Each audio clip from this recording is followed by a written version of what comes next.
एका पोलिसाने आणि त्याच्या कुटुंबाने घर ताब्यात घेण्याच्या वादातून एका 25 वर्षीय तरुणीच्या घरात घुसून एकटीच असलेल्या तरुणीला बेदम मारहाण केल्याची संतापजनक घटना उघडकीस आली आहे।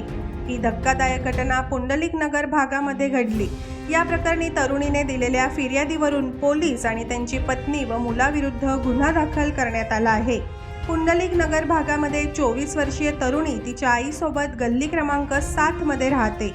तरुणी राहत असलेल्या घराच्या ताब्यावरून गेल्या काही दिवसांपासून पोलीस असलेल्या भगवान त्रिंबक वाघ यांचा वाद होता। यावरून अनेक वेळा खटके देखील उडालेले होते। या घराचे प्रकरण न्यायप्रविष्ट आहे। मुलगी आणि तिची आई या घरामध्येच राहतात। दरम्यान मुलीची आई 11 मे रोजी काही कामानिमित्त नाशिक येथे गेली असता घरी मुलगी एकटीच होती। रात्री 8 वाजेच्या दरम्यान पोलीस त्रिंबक वाघ यांची पत्नी मुलीच्या घरी आली। पोलीस पत्नीच्या सोबत 3 महिला देखील होत्या। पोलीस पत्नीने तरुणीच्या घरात घुसून काही एक न विचारता तरुणीला बेदम मारहाण करण्यास सुरुवात केली। एवढंच नाही तर तू कुठे दिसली तर तुला मारून टाकीन अशी धमकीही तिला दिली।